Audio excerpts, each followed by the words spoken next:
Hi friends, உங்களோட dead ப்ரிப்பரேஷன்லாம் எப்படி போயிட்டுருக்கு?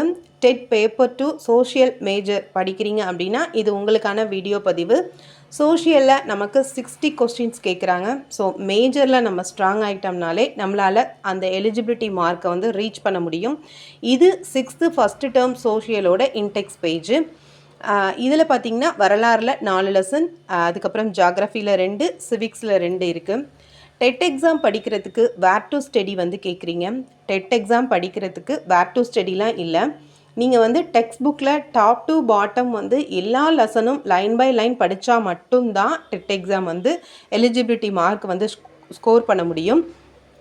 இது பார்த்திங்கன்னா டிஎன்பிஎஸ்சி அந்த டிஎன்பிஎஸ்சி ஒன்லைனர் புக்கும் நான் வச்சுருக்கேன்.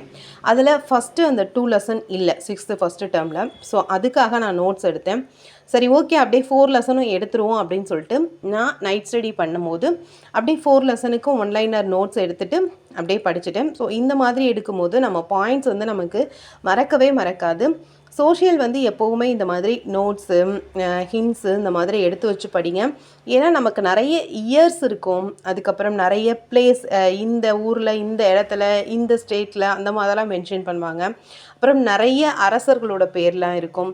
ஸோ அதெல்லாம் நம்ம வந்து திருப்பி திருப்பி பார்க்கணும் அப்படின்னா இப்போ ஒரு லெசனோட நீங்கள் எப்படி லைன் பை லைன் எடுக்கலை அப்படின்னாலும் அதில் உள்ள இம்பார்ட்டண்ட் பாயிண்ட்ஸாவது நம்ம நோட் பண்ணி வச்சுக்கணும். அதுதான் நமக்கு ரொம்பவே பெஸ்ட்டாக இருக்கும். ஸோ இந்த மாதிரி நோட்ஸ் எடுத்துகிட்டு நான் வந்து செல்லில் வந்து அந்த டெக்ஸ்ட் புக்கோட பிடிஎஃப் வச்சு படிச்சுட்டே தான் நோட்ஸ் எடுத்தேன். சாய்ஸ் புக்லேயும் வந்து ஆனால் அங்கங்கே இருக்கும், வரிசையாக இருக்காது. இப்போ 6th first term second term அப்படி இருக்காது, அங்கங்கே இருக்கும் அந்த 100 லெசன் புக்ஸில். அந்த மாதிரி தேடி தேடி படிக்க முடிகிற லெசன்ஸை படிச்சிருவேன். அதுலேயும் இல்லாத லெசன்ஸை நான் இந்த மாதிரி தான் எழுதி வச்சுக்கிறேன்.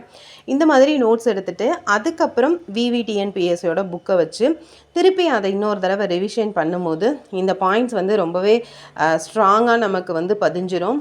அதே மாதிரி படிக்கிறீங்க அப்படின்னா இப்போ 6th first term history, second term history, third term history, அப்படி இல்லை அப்படின்னா 6th ஃபஸ்ட்டு டேர்ம் ஃபுல்லாக அப்படி ஒன்றா கம்ப்ளீட் பண்ணிட்டு போங்க. அப்போ தான் வந்து நமக்கு வந்து அந்த கம்ப்ளீட் பண்ண மாதிரி ஒரு சாட்டிஸ்ஃபேக்ஷன் இருக்கும். நிறைய பேர் வந்து எப்படி படிக்கணும்னு இன்னுமே அனலைஸ் பண்ணிகிட்டே இருக்காதீங்க. படிக்க ஸ்டார்ட் பண்ண ஆரம்பிச்சிடுங்க. கண்டிப்பாக வந்து எக்ஸாம் கஷ்டமாக தான் வரும் அப்படின்னு நிறைய அகாடமியில் சொல்கிறாங்க. ஸோ அதனால் படிக்க ஸ்டார்ட் பண்ணுங்கள். இந்த மாதிரி மெத்தட் ஃபாலோ பண்ணி ஒன்லைனர் பாயிண்ட்ஸ் எடுத்துகிட்டு அதுக்கப்புறம் அதை வந்து இந்த மாதிரி புக்கில் ரீட் பண்ணி அதுக்கப்புறம் டெஸ்ட் அடித்து பார்த்து இந்த மாதிரி பண்ணும்போது நம்மளால் ஈஸியாக அந்த 60 மார்க்ஸை வந்து வாங்க முடியும். ஒவ்வொரு ஸ்டாண்டர்ட் வைஸாக கவர் பண்ணுங்கள். அதுதான் உங்களுக்கு பெஸ்ட் வேவாக கூட இருக்கும். Thank you friends. நெக்ஸ்ட் வீடியோவில் பார்ப்போம்.